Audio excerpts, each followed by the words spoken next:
Right, thank you very much everyone for coming. Very kind of you on such a warm evening like this.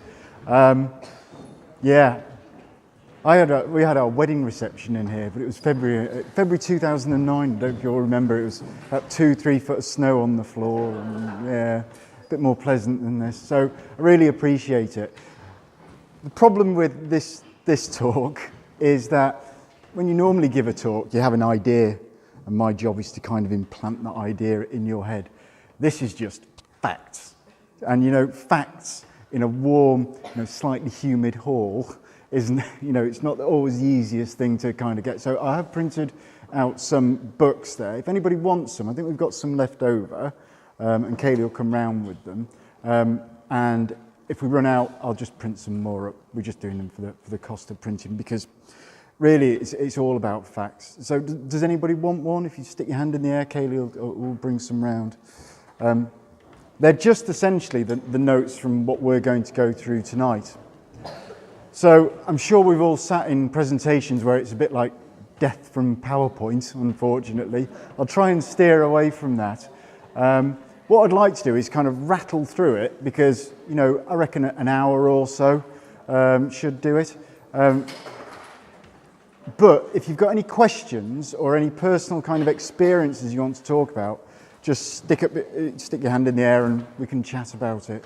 Much better when these things are two-way, really, rather than just one way. Because after half an hour, I'll guarantee half will be like, oh God, let it be finished. When I was in sixth year at university, we had a surgeon who used to teach us. And he used to say 45 minutes was the absolute maximum that anybody could concentrate for. I reckon you're doing well if you get 45 minutes tonight. So just to get to know you, I can see some familiar faces here. Who here doesn't know me? Who's never met me before? Oh gosh. Who has met you? Okay, yeah. So when I said a few familiar faces, all right. So just to quickly introduce myself, my name's John Taylor. And I'm the vet up in Mansion Hill at the other end of the village here. There's 3 of us up there. We're a small animal practice only. We used to do horses and barges, but a few years ago we split off.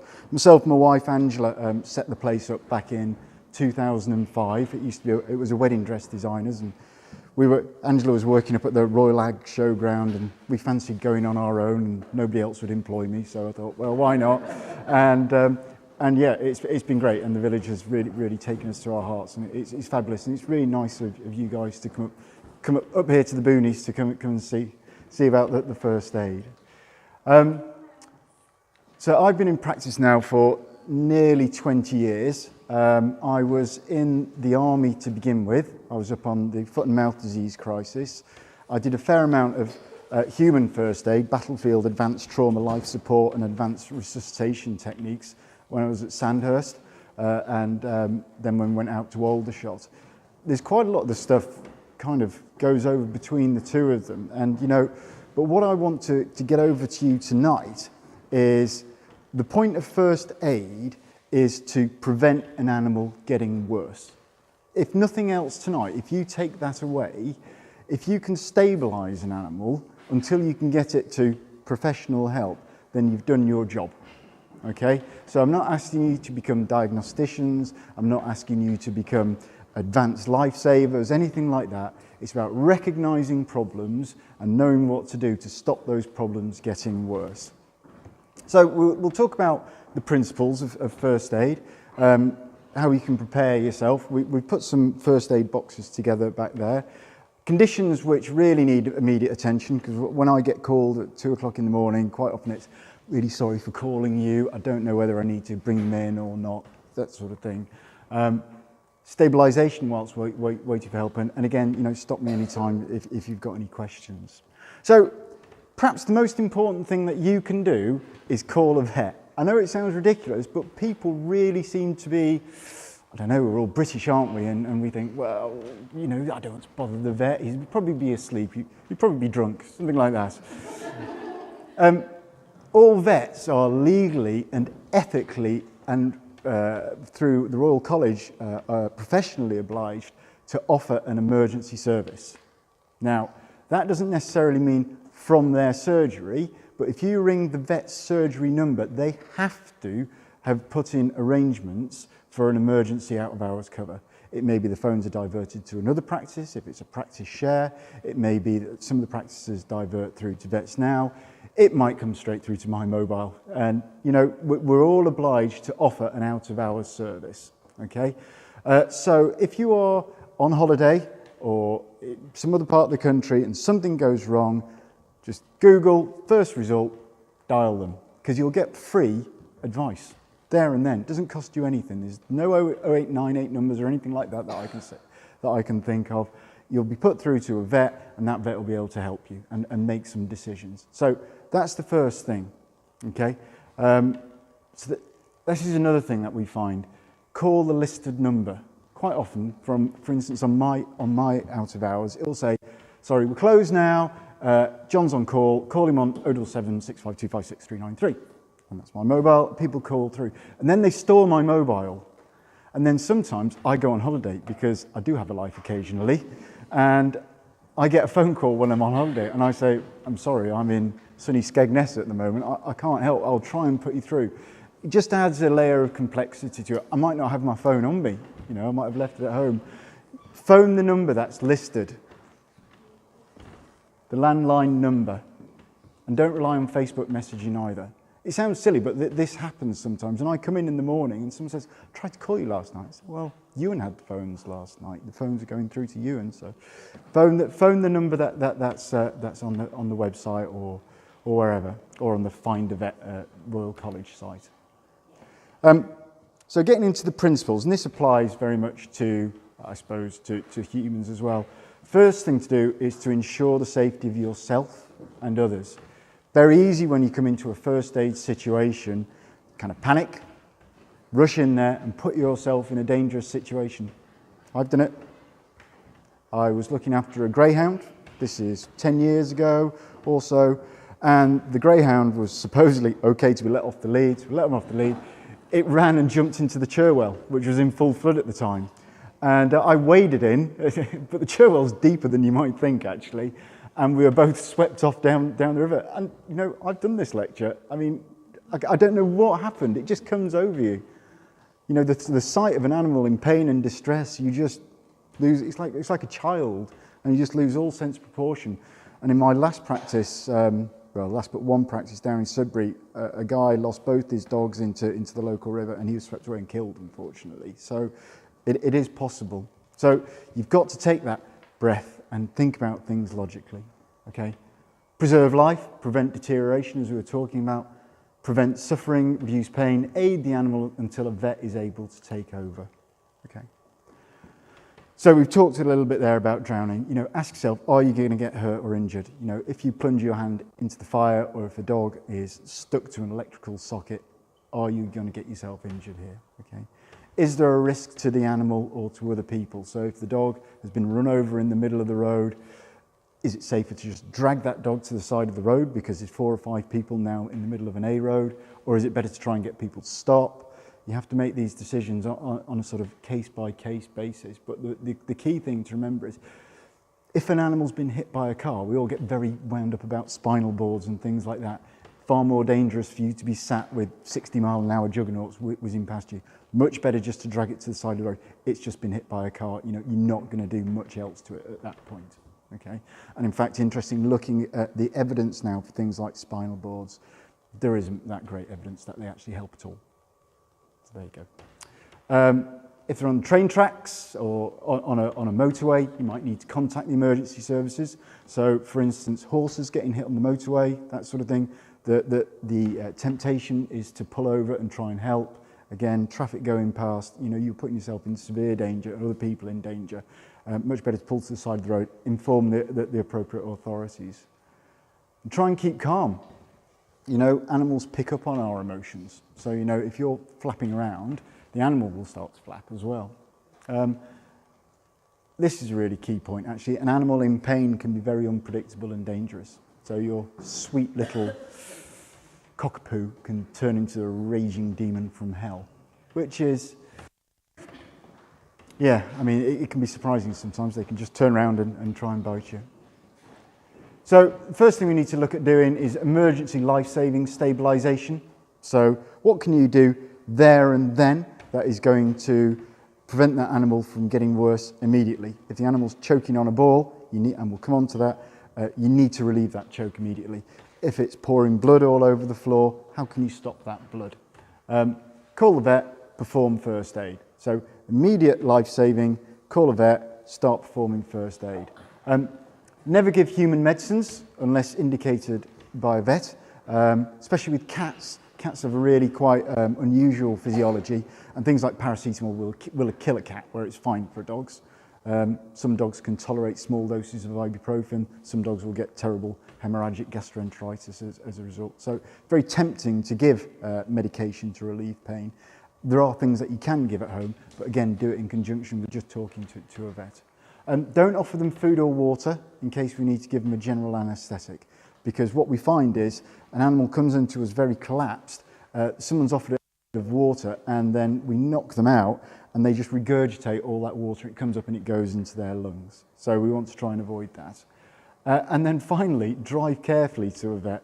Number of cars that come up into our car park, and you think, easy tiger. So yeah, much better actually if there's two of you, get someone else to drive if it's your dog.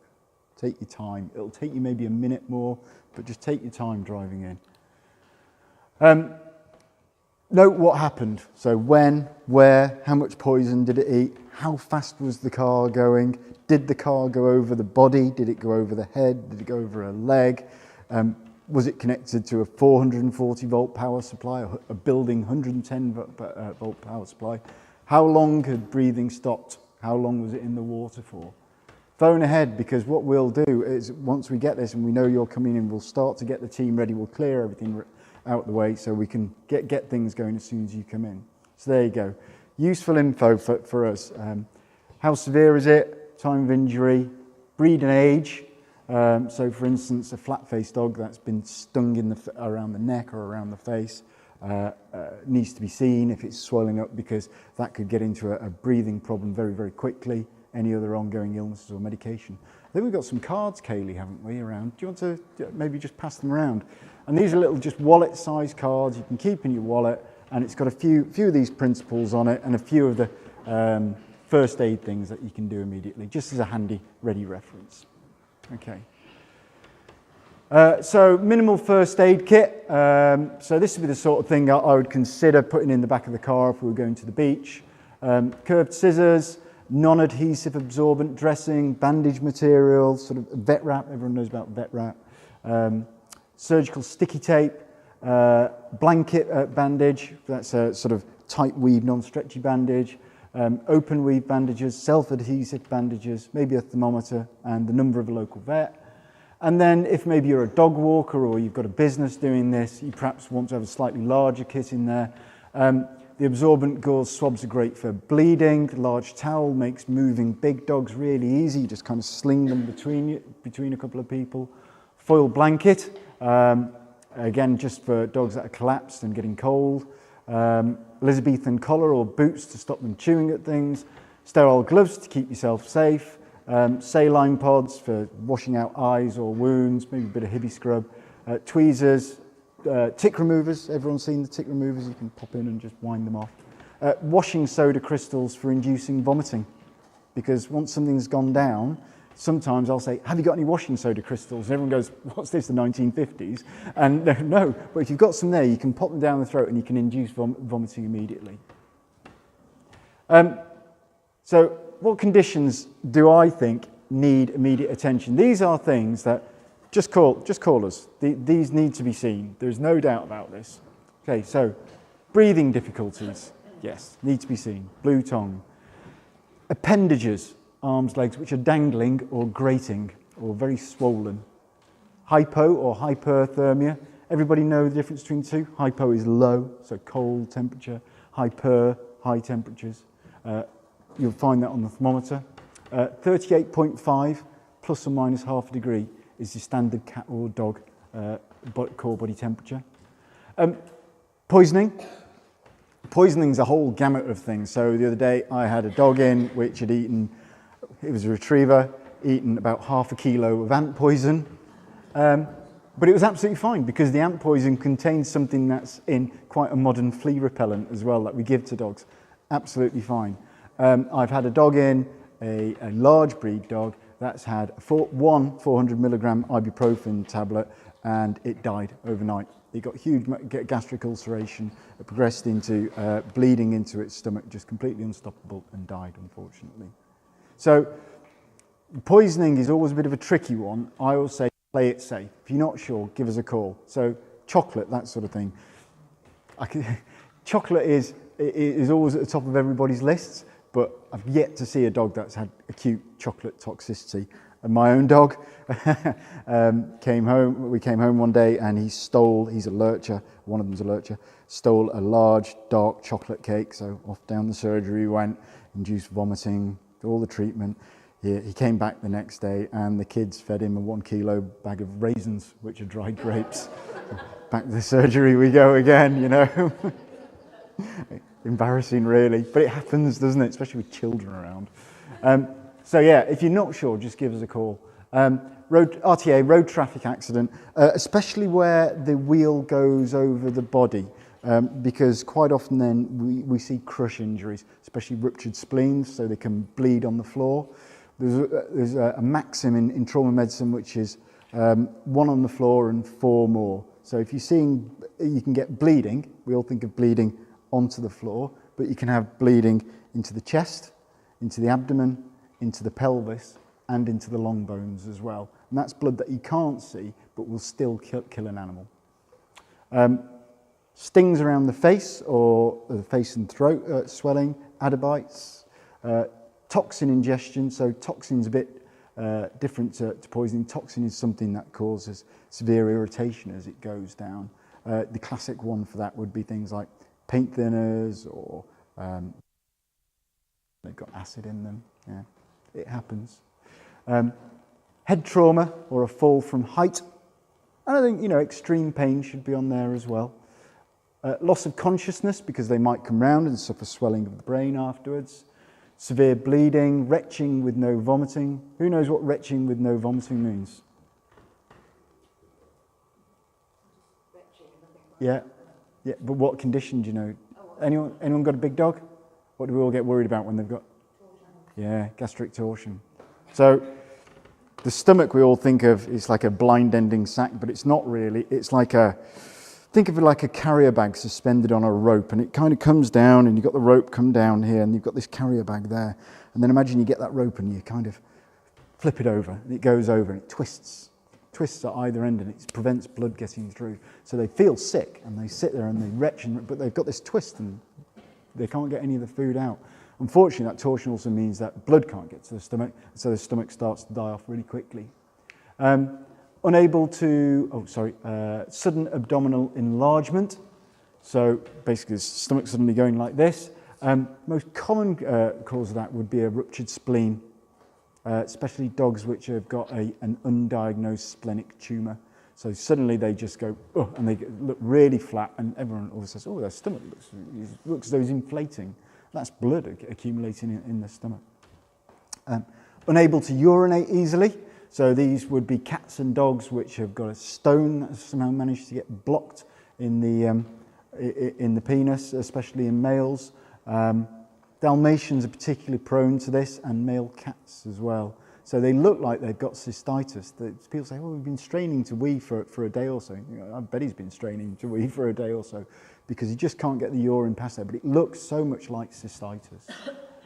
Fitting, if they've not had before, if you know you've got an epileptic animal and it's been diagnosed and it's under treatment, then that may be a different thing, and I would go with your vet's advice on that basis. Or a sudden collapse.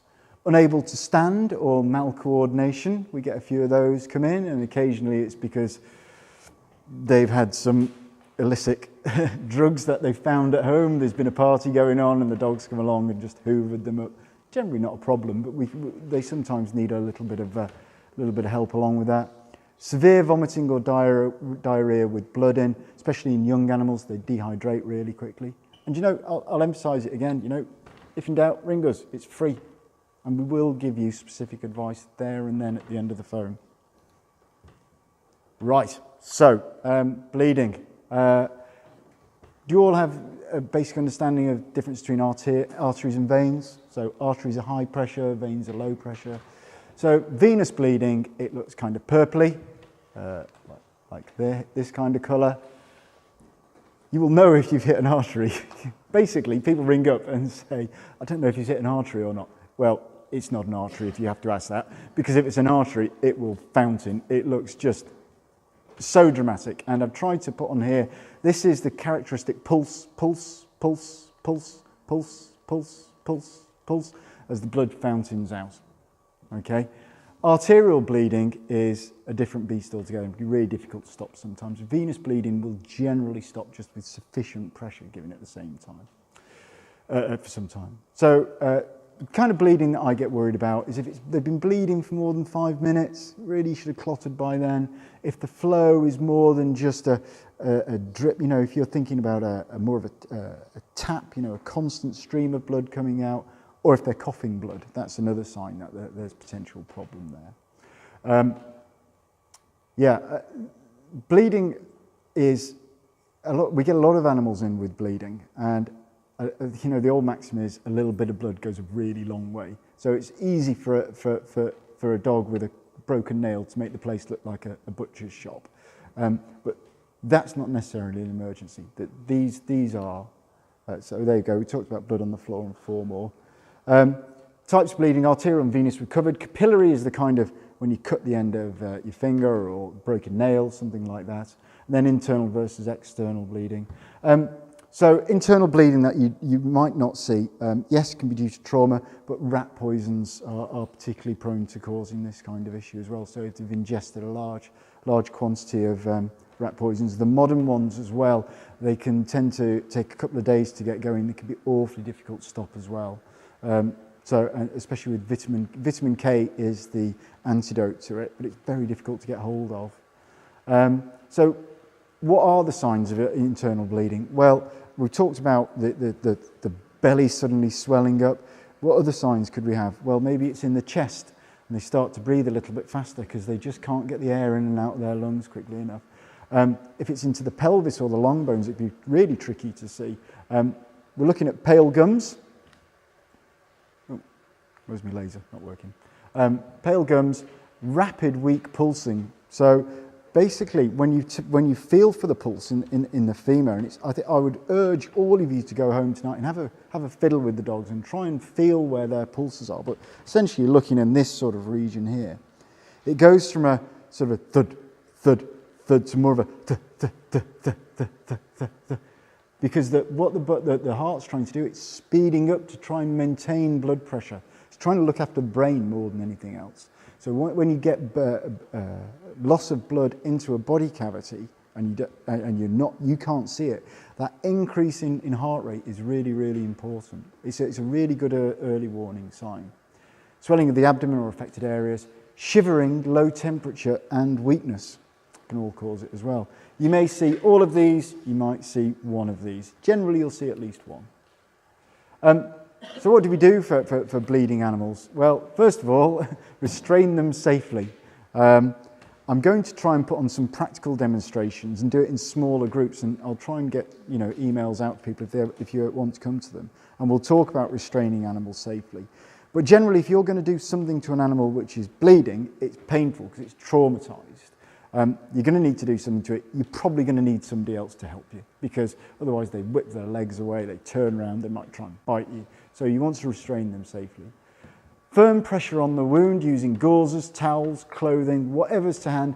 Don't worry about causing any kind of infection. That's not going to happen. You want to get something on there. Okay. Certain parts of the body you'll be able to, then put a bit of bandage around. Other parts, I'm thinking of the chest and the abdomen, you're probably just going to have to. I would leave it there for sort of at least 3 minutes. Watch the clock, because 3 minutes can take an awful long time sometimes. If it starts to seep through, don't take it off, because if you take it off, you'll pull all the clots with it and it will just start bleeding again. Get something else, put it on top and put pressure on that. If it starts seeping through that, put a third layer on there. If it's still seeping through after the third layer, you've got a serious problem there. Some dogs suffer from clotting disorders. I'm thinking of Dobermans. So it's quite important that if they are going in for any kind of procedure and you have a breed of dog that suffers from that potentially can suffer from these things, it's important to ask your vet just to do a clotting profile. It can be as simple as just making a little scratch on the gum and counting how long it takes for that to stop bleeding. And like I say, in practical sessions, I'll probably take you through bandaging paws and ears. So this is what we would go through. These are the two types of muzzles. This kind of muzzle is really handy for carrying around, but they can still bite you through the end of it, especially if it's not fitting properly, or they get a dew claw behind it and they pull it forward. They can still bite you. This kind of muzzle, the Baskerville muzzle, that would be a nylon tape muzzle. This Baskerville muzzle, much safer. When they turn their heads around, they can bash you in the nose with it and bust your nose if you're not careful. They can drink through it, and if it's sufficiently large enough, and they can pant through it as well, but a little bit more tricky to carry around on your daily walks. So these are some of the things that you can do for safe restraints. So this is keeping them in a lying down position. So it's a bit like a judo throw sometimes. You've got to get the legs which are going to be on the bottom held, because it's these legs, the bottom legs, that they'll pull round and push themselves up with. This is a good example of how to restrain an animal. Heads restrained, rear ends restrained, appropriate part, in this case they look like they're about to give an injection. This is not appropriate restraint. That dog's not restrained at all. She's in a very weak position here. The dog could whip its head round. She's got no control of the rear end at all there. Much better to extend your leg out there, get right round, pull the dog in towards yourself as much as you can. That's using a lead as a temporary tape muzzle, and you can use a towel as well. They're quite good to use as like a little padded collar. It's quite a good idea. So we talked a little bit there about putting pressure on sites. The problem with some injuries, and I'm thinking especially about road traffic injuries, is that something happens and maybe a leg gets broken and an artery gets torn at the same time. The arteries are really stretchy, so it's the impact happens. As the impact happens, the leg bends, I'm sorry to say, it breaks, and it drags the artery with it. The artery's severed, and then the artery elastically recoils back up the leg, and you can't get any pressure on it. So you might see the blood coming out, and you think you're putting pressure on it there, but actually the bleeding might be a couple of inches further up. So we can use pressure points and tourniquets in this case. So good pressure points for the legs are the pulse points, essentially. So if you feel in the armpit or inside in the sort of inguinal region, if you can get pressure on that pulse point and really push hard, the bleeding will slow down. You'll know that you're in the right place because the bleeding will slow down. It's that obvious. And it will go from jetting to just, it'll really come down. And you should be able to occlude it completely yourself.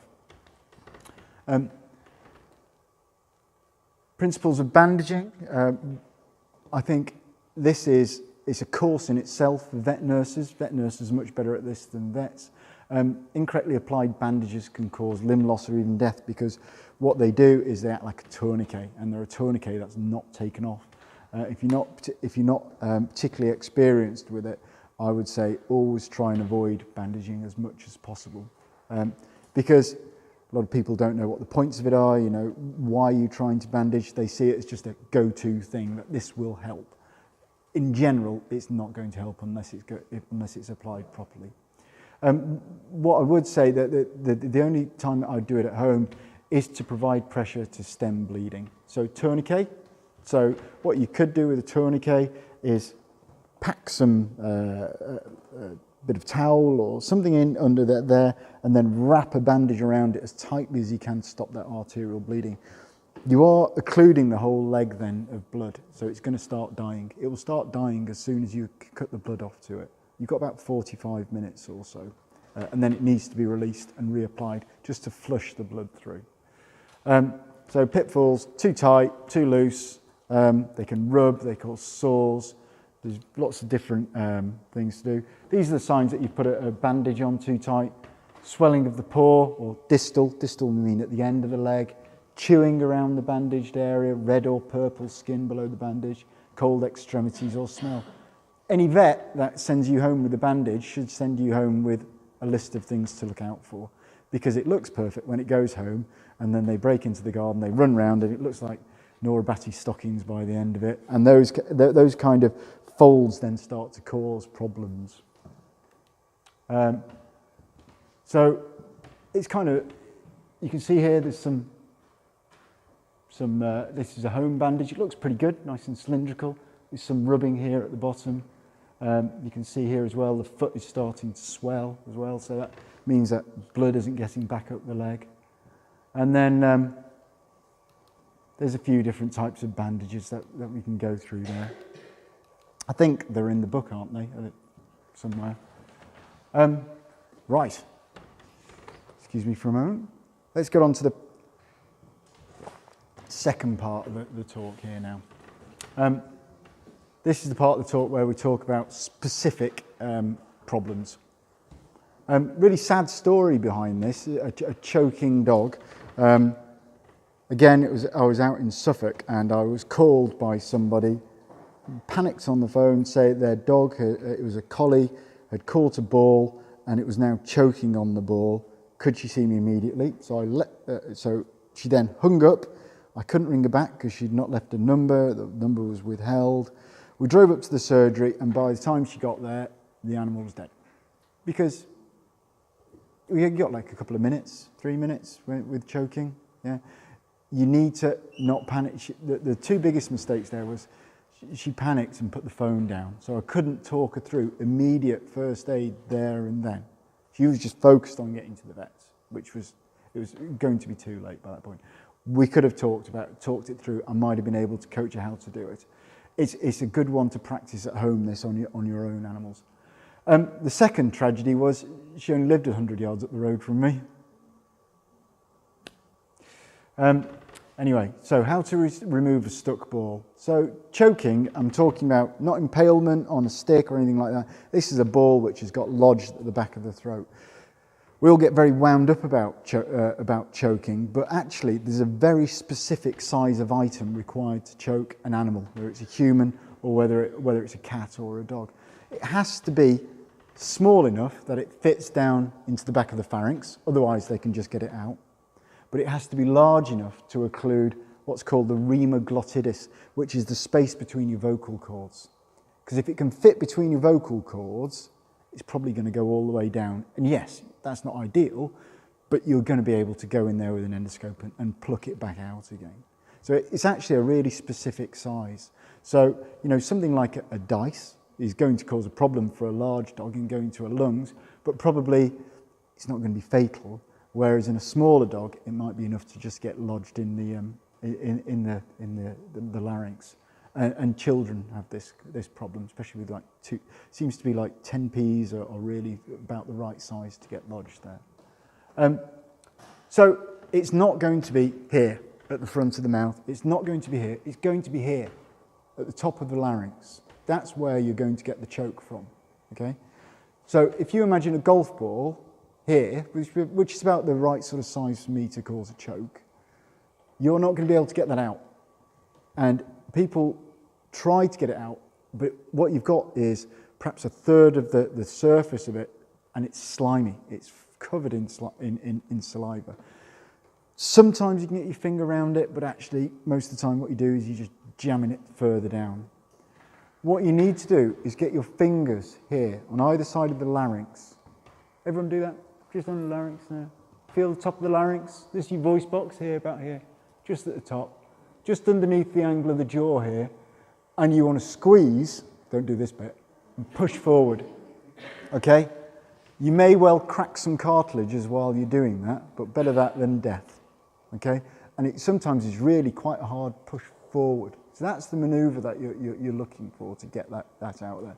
I can't emphasize that enough. This is one of the big takeaway points from tonight, because choking is one of those things you're going to have to cope with. Okay? So the larynx there, and again, once you've felt their pulse points, have a feel where their larynx is. Okay? It's that sort of cartilaginousy bit there, just underneath the jaw. Yeah? I know Yeah. Yeah, same anatomy down there, yeah, all the same anatomy. It can be quite tricky, you know, really jowly dogs, you know, so you really have to have a good feel around in there. But yeah, you've got to have, it's just here, underneath the angle of the jaw, those are your sort of markers. Burns. So burns generally aren't an immediate emergency, as in they're going to kill them immediately, but they need to be seen, I think. They're generally very, very painful.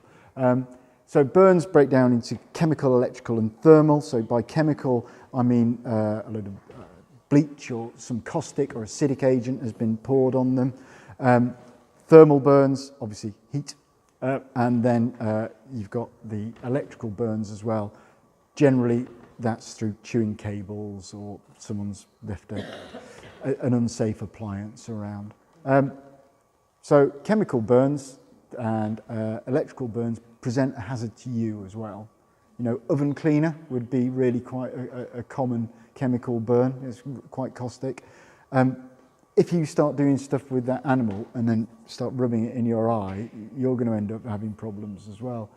Electrical burns, commonly what happens is they chew this cable, they bite through it, and the electricity starts to flow. And hopefully the RCD in the circuits here would trip and turn the current off. This is an old building. I don't know if they've got big fat fuse wire or maybe someone's put a 2-inch nail in there to you know, as a temporary replacement. Sometimes the current can keep going and you can't be sure whether that current's on or not. What they'll do is they'll become rigid. They'll be stuck on there. As soon as you touch them, you'll become electrified as well. So it's really important to isolate the source of the electricity. So in this case, simply just pull the plug out. Simple as that. If it's a bunny that's got into the walls or something like that and has been chewing on them, you might have to go to the circuit board and flip the switch off to be sure. In any case, especially with thermal burns, saturate the affected area with ice cold water for 15 minutes. The solution to pollution is dilution. So if they've got this caustic agent on there, just tipping water on there, you'll flush it all away, you'll make the area safe for yourself, you'll get it off the animal won't groom it and get it into their mouth. With thermal burns, it will remove the initial heat shock from the area, and the same to some extent with electrical burns. If you're going to put anything on there, put something on that's non-stick, because these burns, if you've ever had a burn, you know how oozy they get. Well, if you put something on there that is absorbent, then it will get stuck to it, and then when we peel it off, it'll drag all the healing cells with it as well. Cling film is really, really good.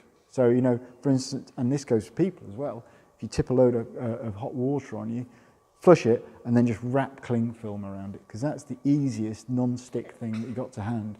They do easily get infected as well, these wounds, so it is quite important to cover them. Heat and abrasive burns on hot pavement, as we've seen, middle of the day, you know, today potentially could cause problems. Don't apply any creams to it.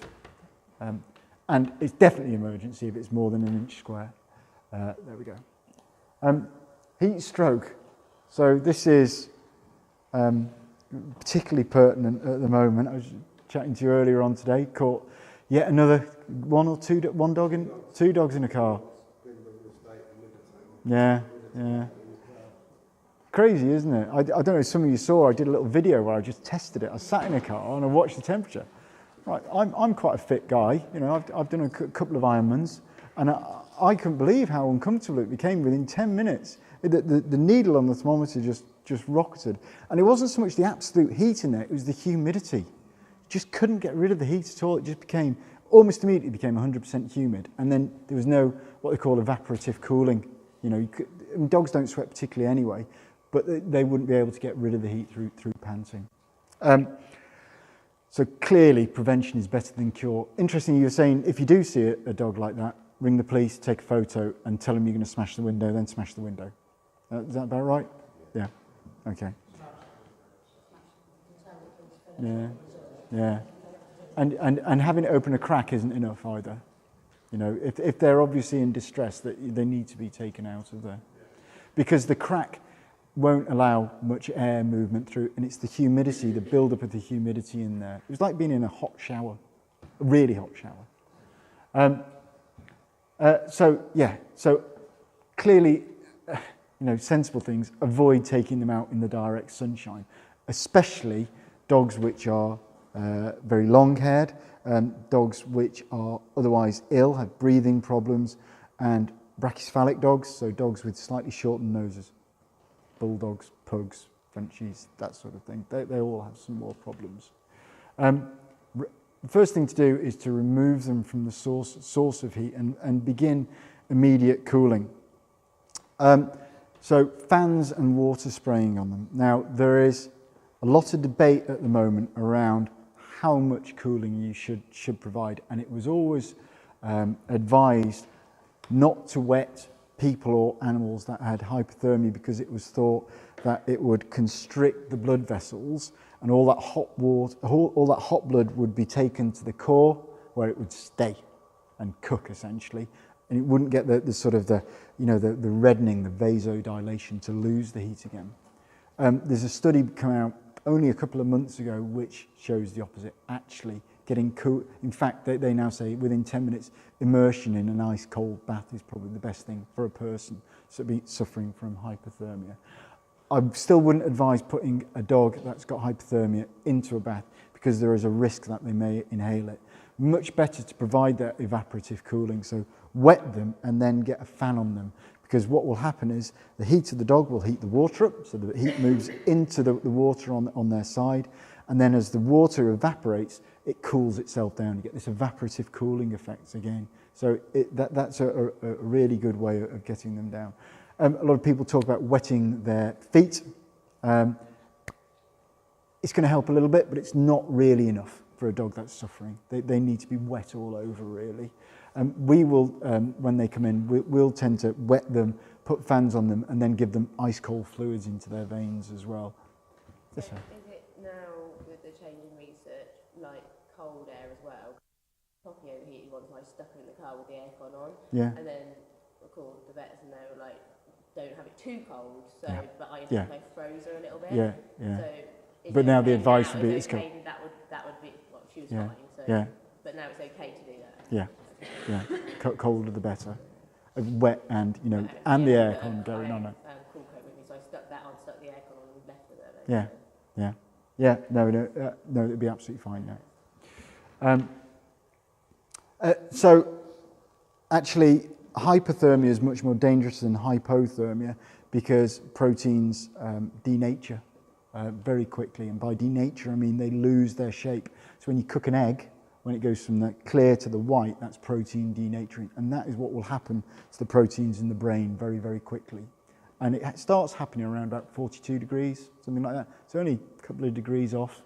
Whereas you can take an animal down to like 25 degrees and revive them. But if you start to cook them, the risk of permanent irreversible brain damage is high. At the moment, I'm part of a group called Veterinary Voices, and we're investigating whether you should clip long-haired dogs or not. So we're trying to get together a little bit of a study with thermal cameras to look at actually what happens to the skin temperature under them. Because there's one camp that says, well, they'll be able to lose the heat more easily, and there's another camp that says, actually, that provides an insulation from the heat. So it'd be interesting to see what the evidence comes back on there. So yeah, signs: restless panting, distressed, thick saliva, bluish-greyish gums, gasping, seizuring, comatose. It's a bit like some people at the end of a night at the pub, isn't it? Risks: breed, coat, overweight. Yeah, so overweight animals are more likely to, have they been exercising? These are all predisposing factors. Drowning. We've talked a little bit about this. Do not endanger yourself. Clearly remove the dog from the water. Don't try to attempt any kind of resuscitation in the water. Complete waste of time. A good way to get water out of the lungs is to actually hold them upside down, or even, if you can find a gate nearby, hang them over it so the water just drains out. It's not like you see on the films. It's not like they go under and you get them out and you do a little bit of thank you so much. I don't know what I was thinking. It doesn't happen like that. If the first thing that happens is people and animals stop breathing. So they get in the water, they stop breathing, so water doesn't start to enter the lungs. They're becoming unconscious, water doesn't start to enter the lungs. Their carbon dioxide builds up so much then that they start to reflexively breathe and they drag water into their lungs. So if you get to them quickly and they're unconscious, there may be no water at all in them. If there is water coming out of their lungs, then they've been in for some time. The exchange of air in the lungs is a finely balanced thing. You have a layer of water on the edge of the alveoli, which is only a couple of molecules thick, and the air dissolves into it, dissolves through into the bloodstream, dissolves back out into the air. If there's a load of water suddenly gone in there, that won't happen. And in fact, as little as an egg cup full of water is enough to coat enough of the lungs. And don't forget, a lung, if you opened it out, has the surface area of about a tennis court. So think of egg cup full of water on a tennis court. How thin that water would be. That's the extra thickness of water that you need to stop them being able to breathe properly. So it's a very finely balanced machine. So generally what you tend to find is that they drag some water into their lungs, you get them going again. There are bits of their lungs that haven't had the water in. But then they start to suffer something called secondary drowning. So the bits of lungs that have had water in, they're not going to work for a little while until the body's sorted that out. They might have little bits of lungs that are working and they look normal. But then that water that's in the other bits of the lungs starts to cause inflammation. And they start to secrete water into their lungs and it builds up in the bits of the lungs that are still working. And an hour or two later, they suddenly go downhill. So it can happen very, very quickly as well. And they need oxygen almost immediately. So that's called secondary drowning. And that's actually what kills most people. It's really tricky to deal with as well because, in people, they might even put you onto a heart-lung machine just to get the oxygen into your bloodstream. Resuscitate if necessary. So, again, can I borrow this for a moment? Thank you very much. This is Casper. Probably that side would be better, wouldn't it? Casper's not looking too great, are they, unfortunately? So I'm not going to, you can all have a little look, but essentially what you're looking at doing is, first of all, airway. So pull the tongue forward, looking down the back of the throat, pulling out any bits of rubbish that might have got stuck and is obstructing the airway. The second thing to remember is that the mouth then needs to be closed. So you want to hold it like this and blow into the nostrils, like so. Okay? If you don't seal the mouth correctly, all that will happen is air will go round and come back out the mouth. Don't try to... Well, I'll try and get the tongue in as much as you can when you're doing it like that. Make as good a seal as you can. You'll know that you're doing the right job when you see the chest go up and down. So I think this chest goes up and down.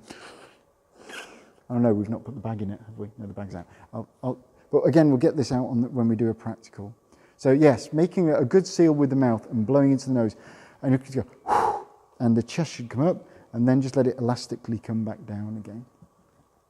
And then chest compressions, you're looking in this sort of area here, and very much like with people, you straight arms, palm of hand on palm of hand, behind the point of the elbow, and staying alive, staying alive, staying alive. But that's about the right rhythm, okay? Much better to do it with two people. I'll come on to what the rhythms are in a moment. So, what have we got here? So, you can see here, making a good seal as much as possible. Someone's checking for femoral pulses down at the rear end here. This is someone checking for a cardiac apex beat, so actually feeling over the heart. I don't like this, they're on the wrong side of the animal, but you could make it work on that side of the animal. So there you go. So they need CPR when they're unconscious, not breathing, and you can't feel a heartbeat in the chest behind the elbow, so you're feeling there. If you can't feel a heartbeat, then you can assume they're not breathing. Nothing breathes and has no heartbeat, okay?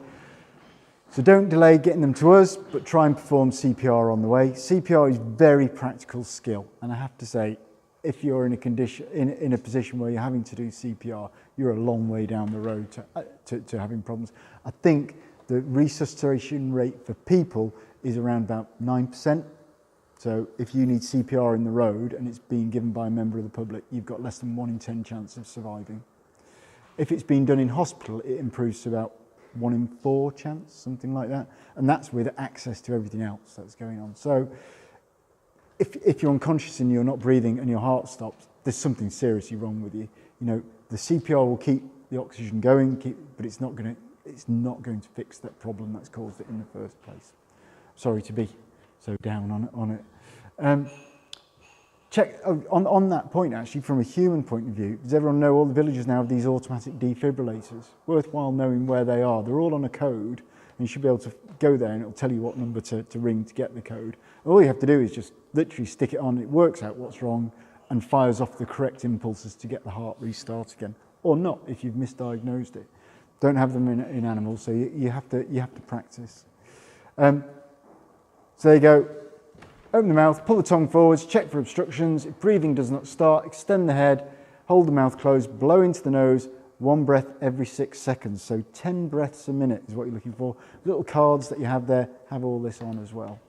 Chest compressions. If you can't feel a heartbeat, one hand on top of the other, and you're looking for that 100 chest compressions a minute to about 1/3 to 1/2 of the chest width, and allow the chest to spring back between compressions. So commonly, by things that are wrong, so doing this, not enough force. You should be looking to almost break a rib. In fact, if you've broken a rib, you've probably done the right kind of pressure. What you're trying to do is squeeze the heart in the middle of the chest here and trying to get it to just force some of that blood round and keep the brain going more than anything else. You could be going for some time as well. So if you're doing this, you're going to become exhausted really, really quickly. You might need to swap out. Whereas if you can use the whole weight of your body, you'll be able to keep it going that much longer. So every 15 seconds, 2 breaths into the nose, or if there's someone else there, do it sort of every 10 seconds or so. So someone else will say, stop, breathe. So essentially what we're doing is, if we're pushing the chest down, there's no point trying to blow into it at the same time. So if you're doing it on your own, 15 seconds looks like this.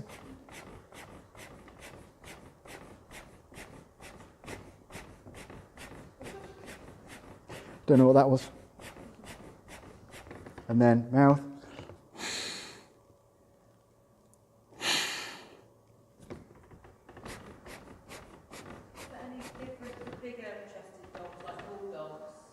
No, they're much more tricky. I mean, this guy's flat on this side, so, you know, it's easy.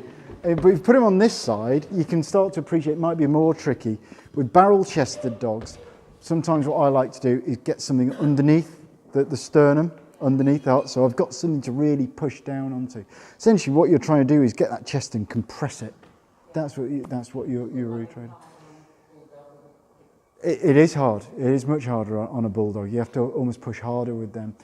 You've got bones coming all the way down around here, but the last part of the ribs are cartilage, and they will deform a little bit. Yeah. So, yeah. And occasionally you will hear a rib crack as you're doing it. You know, there's no point doing it unless you're doing it properly. Okay? What about cats? Sorry? Cats. About the same. Yeah. Yeah, about the same. You know, in a cat, it's going to be much easier to push. So you're still looking for that sort of 1/3 to 1/2 of the chest going down. If you did that on a cat, you're probably going to squeeze it flat. Something might fly out the end of it. But yeah, about half the chest compression. So that's your kind of guide. You know, how much am I actually managing to push this chest down? Because you're never going to do this on a live dog. You're never going to get the chance to do this on a live dog. You have to adjust as you're going. Yeah. I think it's more important, get that kind of rhythm in your head, and that will, it's not perfect for every size of animal, but that's the range that every animal will do quite well with. Okay, so if you have that one number in your head, that's the one that you'll remember. So, staying alive, ha, ha, ha, ha. Yeah.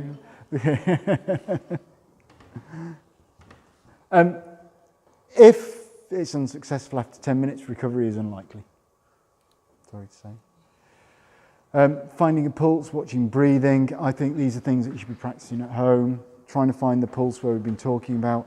Watching breathing. Breathing can be really subtle sometimes. You know, look, just watching for that gentle rise and fall of the chest or of the abdomen. And chest compression practice. Okay, moving on to poisoning. So the first thing that you can do with any kind of poisoning is stop them from harming themselves, because sometimes they'll blunder into the shed, they'll tip a load of, I don't know, antifreeze on themselves. Antifreeze is sweet, and they start to lick it off and they start to poison themselves. And you get them in, and people have brought them in, and they've doubled the poisoning because they've allowed them to lick in the car. So a cone immediately on there or a muzzle or something will stop them from making it worse. Tars and oils generally are irritant to the skin, not particularly a poison, but if they get inhaled, that's when they cause serious problems. Swarfiga or warm vegetable oil will bring it off quite nicely. Rinse with anything with a mild detergent and warm water. The idea the water will dissolve anything that's water soluble, and the detergent will pick up oils and tars a little bit more.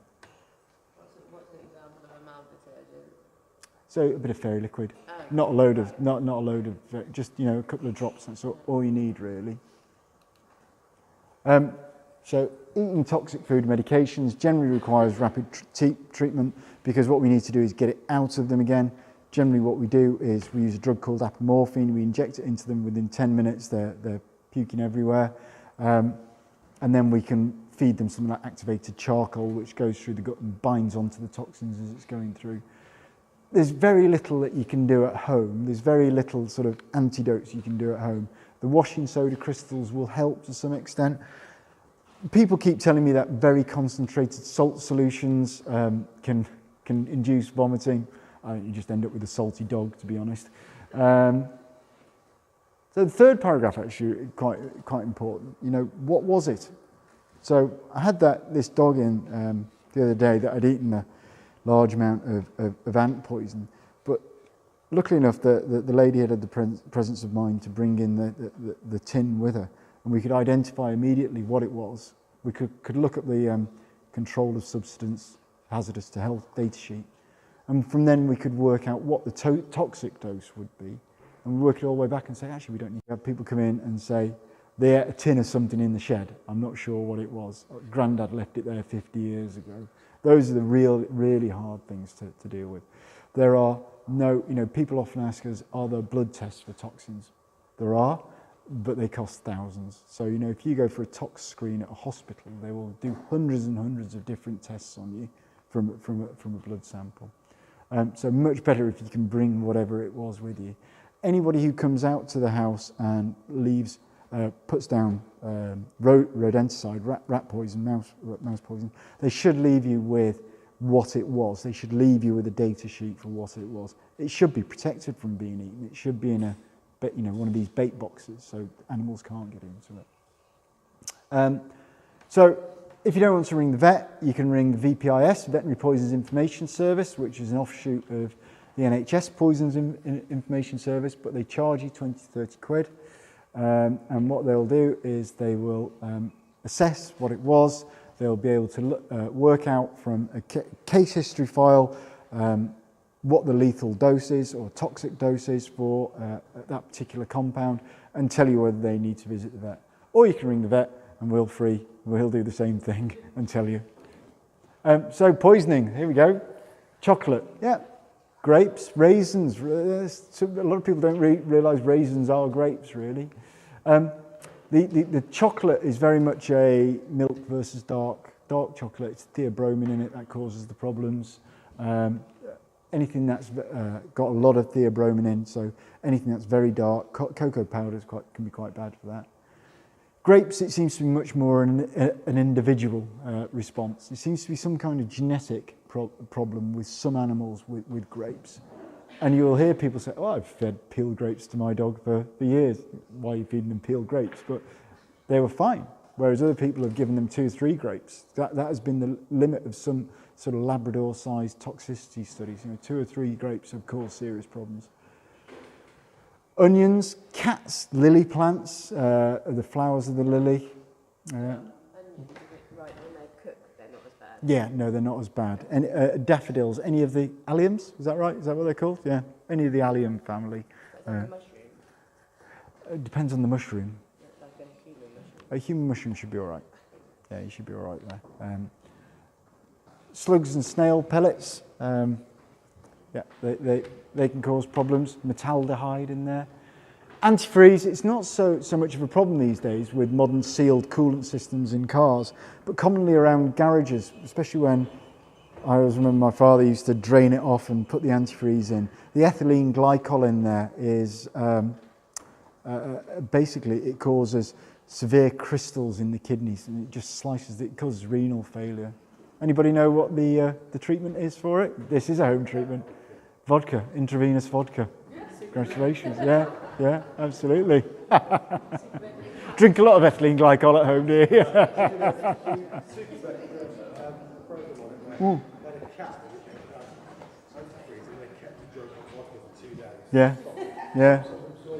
Yeah. It's an enzyme called alcohol dehydrogenase that turns the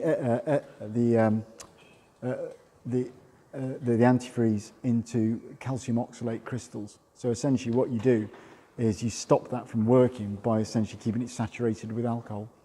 And then it just comes out other ways in the body. You don't get these calcium oxalate, the ethylene glycol doesn't go into calcium oxalate. Rat poison. This is a really important one actually because there's lots of different generations. They're all based around these things called anticoumarins. And there is lots, we all think of warfarin, but that's what we'd consider a first generation rat poison. I think we're now up to like third generation ones, which are much more persistent in the system, and much more liable to cause bleeding problems. That's how rat poisons work. They essentially stop your blood from clotting. You'll know if your animals had rat poison. Well, they'll vomit something blue for a start, or red or green, or whatever colour it was. But they'll start to develop little hemorrhages around in their eyes, on petechial hemorrhages they're called, on their gums, in their skin, and they do need to be treated. But by the with modern rat poisons, by the time we're seeing that, we can't stop it. They're just too effective. Ibuprofen, naproxen can be toxic. Paracetamol is extremely toxic to cats. A quarter of a paracetamol will kill a cat. Xylitol, luckily we don't see too much of it in this country, but that's an artificial sweetener, and you often see it in American candy. Sugar-free gum as well, isn't it? Yeah, with this country, I think it tends to be sorbitol that they use in this country, yeah, rather than xylitol. So if you're out on a walk, as my dog has done there, so he keeps everything on the floor, a chewed piece of chewing gum, is that something to worry about, or would that be? You'd have to be really unlucky. Yeah. The dose isn't great. Everything's poisonous. It all depends on the dose. You know, the dose for a dog, one piece of chewing gum, is pretty negligible for xylitol, and that would be assuming that there is any xylitol in it at all. You can expect in this country that xylitol is very uncommon. So mushrooms up there, I've put mushrooms up there because I'm not talking about the mushrooms that you can buy at home, but the mushrooms that you find out in the fields. Who knows? I'm no mushroom expert, but I would be very cautious about. They tend to cause liver damage. If it's red and spotty, then I'd definitely get them in. Commonly white and grey. Yeah, I think they're generally okay, aren't they? But I would never be completely sure about it. And yeah, Like the white ones. yeah, there is. Yeah. Again, it's dosed with those things. I don't think they're the really nasty ones. They're not like the death cap or anything. Yeah. Yeah. My. Yeah. It's a bit weird. Like bamboo at the minute, they keep eating the bloody bamboo in the garden. They literally have like chopped half of it down. I mean, they're fine. Yeah. I'm sure it's not poisonous. But No, bamboo's fine. It's just grass. poos are coming my way. Yeah, it's very fibrous and irritant. Yeah. Honestly, like they've got a taste for it now, and that is it. Straight out there, straight from bamboo. Yeah. No, that's rather than being a poison, I classify that as an irritant rather than anything else. So it shouldn't cause any problems. They can sometimes get balled up inside them and cause obstructions, grass. So daffodils are in the same sort of class as onions, conkers, ivy, bluebells, adibites, obvious stuff, batteries. Vitamin D, mouldy food, bread dough, those can all cause problems. I'd also add to that as well vitamin A, given long term, so cod liver oil tablets, given too much of those, they can cause problems and cause blindness. So when to make vomit, don't make them vomit if they've had something that's really irritant. So if they've had paint thinners, you don't want to make them vomit because, as we talked, these kind of oily things, they can cause inhalational pneumonia if they get it wrong. Talked about how to induce vomiting and then clean it up and bring it in, and we'll have a look at what it is. Take the container with us. There's a bit of baking soda. This would be maybe like something's gone down, like a battery or a pair of pants or a balled up bit of grass, or something like that. So in the home run now, don't worry. We've done 1 hour and 5, almost there. What can you do at home for these things? Things that are sort of first aid at home sort of things. Sprains, strains and bruises. So the best thing to do with those is ice them within the first hour. 15 minutes, frozen bag of peas, wrap it in a tea towel, stick it on there 15 minutes. Let it warm up again, repeat after an hour or so. Rest them until the problem is resolved. See us if it's not improving significantly within 48 hours or it's very painful. Cuts. So we often see wounds into us that are very superficial, like a scalping type wound. Nothing we're going to be able to do with them. Nature will take care of that. These things heal despite us, not because of us. Okay, so scalping, superficial wounds, or full thickness wounds which are less than about that long, generally do very well at home with home treatment. Nature has given us all a great immune system in general. So generally I would say if you're going to use a dressing, do it for a reason. If you're putting something on there, it's either because it's bleeding all over your best Axminster or because you're out in the middle of the field somewhere and you don't want a load of muck getting into it on the way home. Avoid the lotions and the potions. Most of them are just marketing gimmicks. I'm really, really sorry about that. The only things that I think are of any use, I quite like Sudocrem and Epiderm. They're really good barriers. Honey is a very good, very old-fashioned, but a very good antibacterial as well. Superglue, invented in the Vietnam War to stick GIs back together out in the field. Stings a bit when it goes on, but it is extremely effective. Note to self, don't stick yourself to the animal.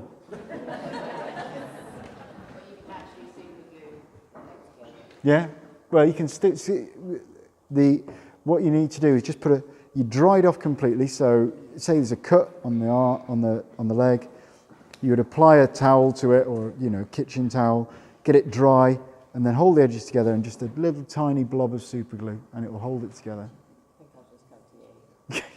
That's fine, but yeah, just little touch along there. I've been. But it does sting when it goes on. The surgical version doesn't. Animals heal despite us, not because of us. Try to avoid licking. Everybody always asks, is it okay for them to lick and clean it up? In general, no. It just keeps it wet, keeps it inflamed, more likely to cause infection. Silver nitrate pencils, wart removers, they're brilliant at stopping, if you've been clipping nails and you just touch that on the end, you might need to do it 2 or 3 times, by which point all your hands have gone brown as well from the silver nitrate getting on them. That's the same stuff as the old-fashioned stuff. Yeah. You used to be able to buy to stop yourself from breathing. So, yeah, something like that. Yeah. Silver nitrate, very good. So, what would I say? These two, this is very superficial. That's kind of superficial, a bit deeper, but it's quite a small wound. That's probably going to need attention. Actually, this is probably going to need attention as well, because if it's an older wound, it's been trying to heal around the outside of it. It's not going well. There's a couple of there. I'd be a bit worried about infection there, and it's on an ear, and ears can cause problems. There we go, cuts to tails and ears. They can be difficult to get to heal because it's a very highly mobile area. You do something to them and then the first thing you do is whop their head around and knock off whatever you've done and start it bleeding again. A pair of old tights or elastic bandage over the head can really help just to hold it down. Tip of tail wounds. Oh dear. Tail wounds are a nightmare sometimes because, again, I'd love to be able to say, please don't wag this injured bit of your body into the door, into the door jamb as you go through it. But they do, you know, and you know it's always the really happy dogs and the tail's going like this and you're trying to bandage it and it's still going like this. And you go, oh God. And then you dress it and it comes off and it's back like, and you hobble it to the leg and the end's going like this. I mean, it's just a nightmare. And then so you say to the person after like the third attempt, you say, right, you know, we might need to consider, you know, amputating this tail. And I generally say, you amputate short. But inevitably everyone always says, can you just take the bit off that's injured? So you create another wound and then you spend another 3 weeks trying, then you cut a bit more off and you end up going short. So they can deteriorate really, really quickly. So I would say get them seen to straight away, get them healing straight away. Something heals best. That first kind of 48, 72 hours is really critical in getting all the right cells to the area to cause it to heal. Penetration and bite wounds. So we're all aware that cat bites can be really nasty sometimes because it tends to inject infection really deep into the body. Dog wounds can be the same as well. They tend to, because dogs' teeth are blunter, they tend to cause quite a lot of bruising as they go through as well, quite a lot of trauma as they go through. So yeah, bite wounds are much more susceptible to infection. Don't cover them because what you're trying to do is you want it to heal from the bottom up like this. This is my art, by the way. Fantastic, isn't it? You can see why I became a vet. If you cover them at the top, you get a scab at the top. This is meant to represent pus, and you end up with an abscess like that, okay? Whereas if you kind of pick the scab off, you can let all that out, because the bugs that live in here are anaerobic. They survive without oxygen, and oxygen is actually poisonous to them. So getting it open really helps. Other home treatments, home pain relief. Is it recommended? You know, I would say just give us a call. You know, quite often I will say to people, you know, give them half a paracetamol to a dog occasionally. Have you got any locks come at home? And, you know, just something to tide you over to the next day, because not everything needs to come out at 2 o'clock in the morning. But do it in conjunction with giving us a call. Mild conjunctivitis, cold tea is excellent for that. Mild diarrhea, arrowroot biscuits really clears that up. Mild infections, honey. Irritations, tea tree ointment or aloe vera, even better if you can get it from the plant itself. Vomiting, if there's no obvious cause, then starving them for 24 hours but allowing water can help that to settle down. And finally, ticks. So I put Frontline on there. Frontline is great if you get it right onto the tick itself. The problem with ticks is that the infection, the Lyme's disease and all these kind of nasty things that they carry are carried in their saliva. The saliva that they inject, which is an anticoagulant that they inject into you when they start to bleed, and they tend to inject little bits just to keep the blood going. If you traumatise them in any way, by which I mean suffocate them by covering them in Vaseline or burning them with a cigarette, they will vomit and they will expel their gut contents into your dog, carrying Lyme's disease or whatever other things they are. So much better to remove them. And those tick hooks are really, really good. If you're very careful with a pair of tweezers, you can get them out. You're trying to get out the mouth parts as well. You're trying to extract everything. They're cheap. They're £1 or something like that. Even better is repellents. Frontline is licensed along with Advantix for repelling ticks. I find Advantix is better than Frontline. Frontline, you may as well hit the ticks over the head with the box. These Seresto collars are really good. They've got permethrins in them and they're a really effective repellent. I can think of one chap who goes up to Scotland and his dog was always coming back with ticks, and since we started using the Seresto collars, gets no ticks at all. They last for 8 months as well. So if you're going down to the New Forest or somewhere where there's lots of ticks, click them on a week or two beforehand, go down. Then you can take them off again, put them back in the airtight tin, and you can use them next year. Just my tip. Oops, Daisy. So, dolor, rubor, turgor, and calor, heat, pain, swelling, and redness, the 4 cardinal signs of infection. So I say this to everybody, you know, when they go home, take their dogs home after an operation. These are the 4 signs that you need to look out for. It's a shame that there isn't smelliness on there as well. But smelliness, you're going to see one of these other things. If your dog has a wound or cat has a wound and it's very painful, very red, very hot, very swollen, then it's probably infected. I put there smell, pus and necrosis. Antibiotics are usually the answer for these sort of things. Surgery, sometimes the answer. Poulticing, so drawing, bathing in warm, salty water can help as well. So that isn't suitable for home treatment. That is a dog that came into us with severe mastitis. Is that suitable for home treatment or not? Tricky. You can ask me, ring me, I'm free. I would say that looks like an abscess, a nail bed infection. You're going to struggle to clear that up at home. So you can see here, the redness, just here. So antibiotics in that case will probably fix that pretty quickly. You're not going to be able to get any kind of honey or, there's no real home treatment for that.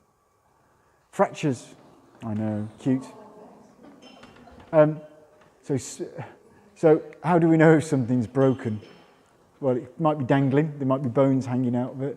It might just be that they're not bearing weight on it.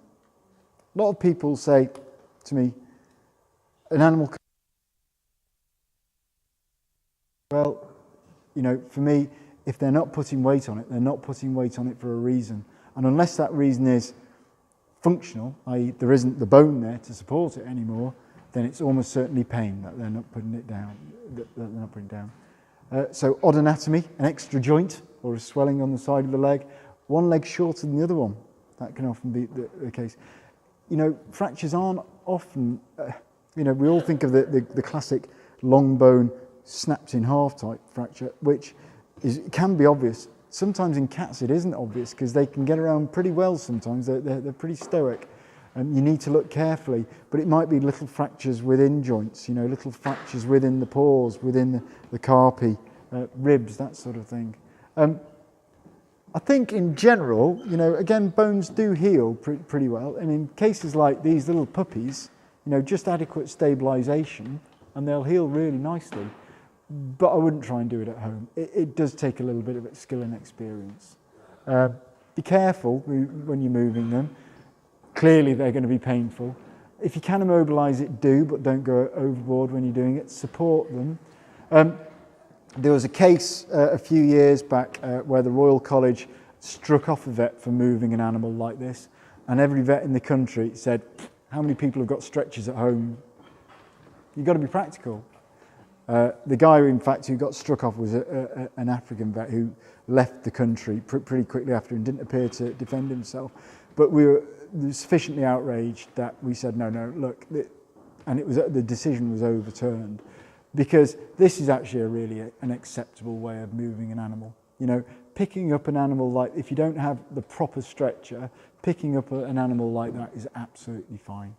Because, they're long, they're floppy, they're bitey, they might be bleedy and wet, who knows what's going to happen. That gives you a bit of distance and it supports the body, and it's just a much easier way of moving them around. Any open wounds or exposed bones, cover them with a clean dressing if you have it to hand. If you don't have it to hand, you don't have to worry too much about it. Stings, so 2 kinds of reactions. We have the allergic reaction, which is that immediate, everything goes up, breathing difficulties, cardiac arrest, probably going to need adrenaline to get you over it. Very unlikely that, it's quite unlikely that you see an immediate allergic reaction. I can only think of a couple of cases of that. Interesting enough, I was running through the Welsh mountains with a guy once, and he turned to me at the top of Cribgoch, and he said, I've got to tell you, John, I'm allergic to getting hot. And he had an EpiPen in his rucksack, and he said, so if I collapse on the Cribgoch, stick this in me. Thanks very much. More likely you're going to see a delayed reaction. So this is an hour or two later where you get this sort of swelling around the site, or you get this urticaria, which is like a bubbly feeling to it. They can be that can be really responsive to cooling or chlorpheniramine, which is Piriton, not Pirites, or I can't believe it's not Piriton, or all the other various types that are out there. Use plain old Piriton, or Atarax is quite good as well. But antihistamines work by stabilising the cells that secrete the chemicals which cause all this. So once you're starting to see it, it's kind of getting too far. Giving antihistamines, it's not a curative. You've lost the preventative effect of it. Antihistamines are preventative, they're not curative. So kind of if you're worried, give us a call. You're not going to go wrong in any size of dog with one Piriton tablet. Remove the sting if you see it. Just remember, especially bee stings, they have a little poison sac on them, and if you grab them, you'll just inject the poison and make it a bit worse. So wasps, vinegar, and then bees, baking soda or bicarbonate. So bee stings are acidic, so you need to put an alkaline solution on it. Wasp stings are alkaline, you need to put acid on it. So do you take the sting out with both of them? Yeah, I mean, wasps don't tend to leave a sting, do they? But bees, yeah. I would, if I could see it, I'd carefully pull it out. Foreign bodies in the eye. Essentially, what you've got to do is someone's got to hold them, and you've just got to pour taps of water into it. If you've got saline pods, that's good. But just plain old tap water, cold tap water, it's sterile in this country. It's, and that will be absolutely fine. Just flush, especially if it's some kind of caustic chemical that's gone in their eye. Anything that's stuck in their eye is an emergency. And it may well be that it needs to go to an ophthalmic surgeon to have it removed. Don't take them out, because quite often they go in and they plug the hole, and if you pull them out, the eye then deflates behind it. It makes life really difficult. Eyes can pop out occasionally. Don't, especially in Pekingese, these dogs with the sort of slightly bulbous eyes. Just pop it, cover it in KY jelly, and if it looks like it will go back in, great. But, yeah. Clearly they can cause permanent problems. Home straight now. Seizures. Seizures look worse than they actually are. Do not approach them while they're fitting. The only time I would approach them is to move them into a place of safety. So if it's by a river, top of some stairs, by the side of the road, I'd grab them by the hind legs and I'd pull them to. But don't sit with them, don't stroke the head, they don't know you're there, they will lash around, they will bite, they will thrash, all kinds of things. Fit should stop within a couple of minutes, really, and they'll come around and they'll think nothing's happened. If it's going on for more than 10 minutes, you need to get the vet, because there is something called excitotoxicity. Once they've been seizuring for more than about 30, 40 minutes, they can start getting brain damage. It might take you 15 minutes to get to the vet, so you need to kind of think ahead a little bit there. If they're going to something called cluster seizures, so they've had one fit and then immediately come around and then immediately go into another one, again, they need to be seen. And that's it, apparently.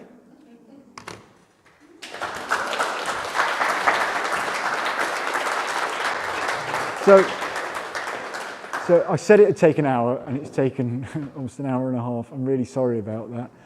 I practiced this a couple of months ago with a few people. I think it went on for about 3 hours. So you're lucky. We've really raced through an awful lot of stuff there, and we've just gone through the theory of it there.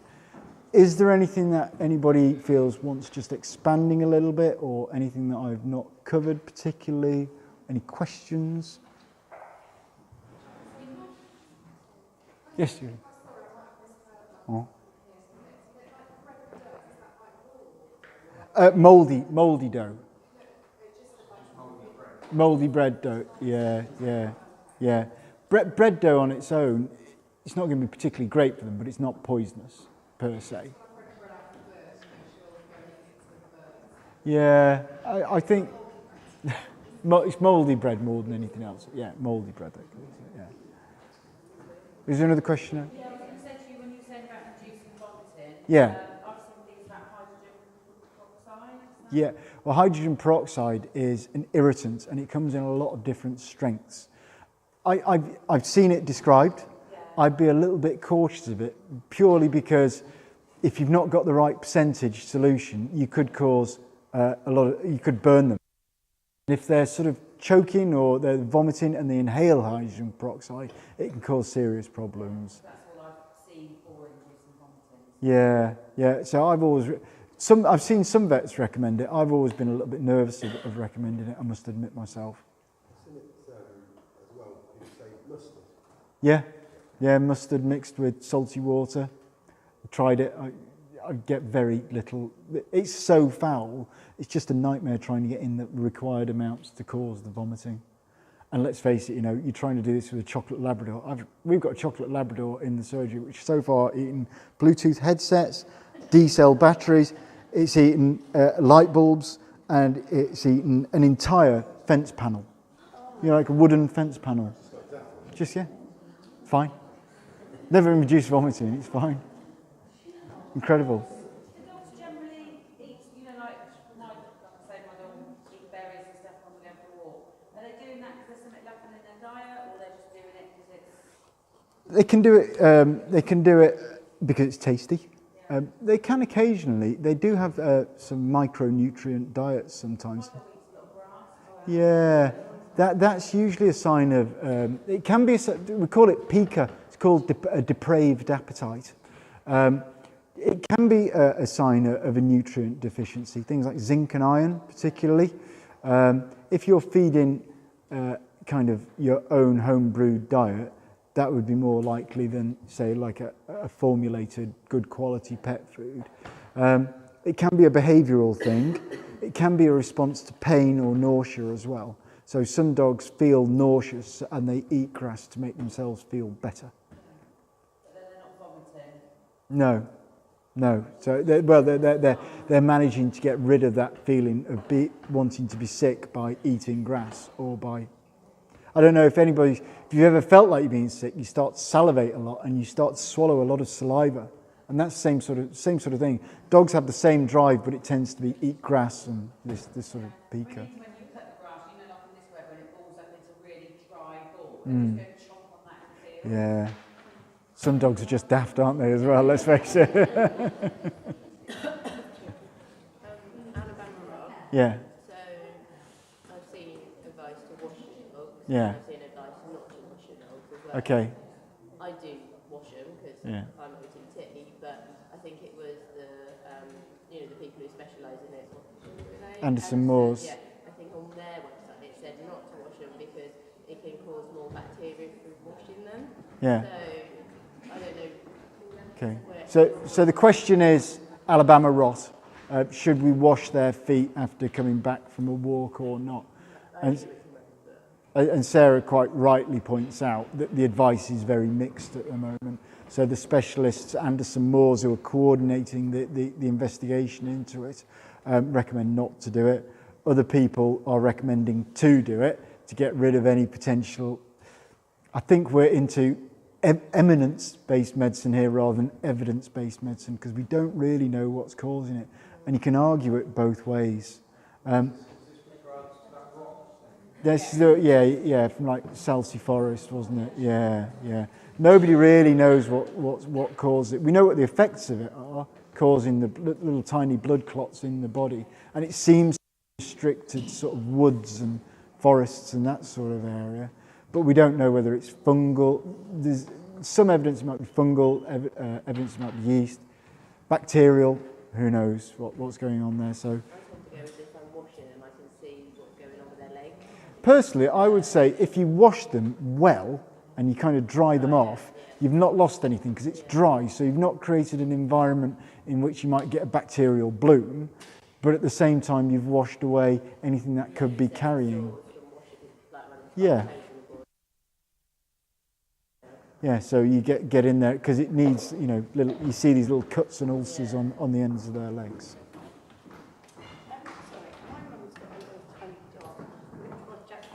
Yeah. He keeps losing his claws, like it's a regular thing that he's Okay. losing. Say that if we're not to leave him to be sick, we just afraid to Okay. put a collar on. If they're constantly losing claws, I'd be worried about a condition known as oncodystrophy, immune-mediated oncodystrophy. It's like the slightest little thing and we just... Yeah. So there could be a problem there with the immune system, the attachment between the nail and the claw. Right. Generally, nails, when they come off, let's talk about nails in general, it's very well supplied with blood and it's open to the air as well, so the likelihood of it becoming infected is very low. Yeah. Licking it is only going to just delay things, because all those healing cells which are going down over the top of it, when he licks it, he's just licking them off, as well as causing more irritation there. So, yeah, make sure he knows that should you get Colour. it checked out, is there a cure for it? Yeah, well, there's not a cure, but you can manage it. There are the medications that you can use to manage it. Hello. You say earlier about allergies and needing adrenaline. Yeah. If you've got an EpiPen and you know that's the situation, can you get? So the question is, can you use EpiPens in animals? Sometimes you find that, especially with thick coats, they just don't penetrate enough into the skin. Potentially, it's right. Yeah. I prefer sort of corticosteroids in those cases. The allergy, basically what happens in an allergy is you get this is a shock syndrome. So you get stung or you have peanuts and you swell up and you get a catastrophic drop in blood pressure. And what the idea of the adrenaline is to constrict all your blood vessels to push that blood. Getting into that shock state, the adrenaline isn't going to do anything to get rid of the initiating cause. But if you have an animal that is liable to do that, then yeah, they could be a good idea. But something like, the urticaria we were showing there, the lumps and bumps or just swelling around the face, I wouldn't use them for that. No. Yeah, if they're really they're collapsing and just, swelling up all over, wherever really, doesn't really matter, under the skin, into any handy part of the skin. I'd probably avoid like the rough and I'd go underneath, somewhere where there's bare skin in there. Can I just ask if you went to the beach with your dog, for instance, and it got sand in its eye, would you just rinse it out, hold the eye open and just rinse it? Yeah. It's more of an irritant than anything else, yeah. So I think just a bottle of plain drinking water just poured into the eye, perfectly sufficient for that. It could, yeah. I mean, in a normal healthy dog, which is secreting lots of tears, that it should naturally start to be washed out anyway. I generally will sort of pull the eyelids up and down just to try and get underneath there a little bit. Dogs which have dry eye or have got other eye diseases, you might need to be a little bit more careful about getting the sand out. Yeah. Is that it? Oh, no one there. Oh. One more. Go on, one more. Sorry, I can't hear you. With regards to the threats and compression, Yes. would doing the compression is automatically sharing around the lungs anyway? To a certain extent, yeah, you'll get a little bit of air bounding backwards and forwards in the lungs. But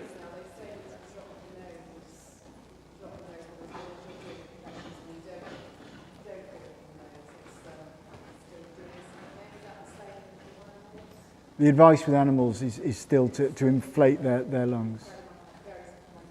Yeah, yes. No, the advice is still to you're right, it should bounce backwards and forwards a little bit, the air in there, but the advice is still to that's one that we have. Okay, well it's 9 o'clock. Thank you ever so much everyone for coming.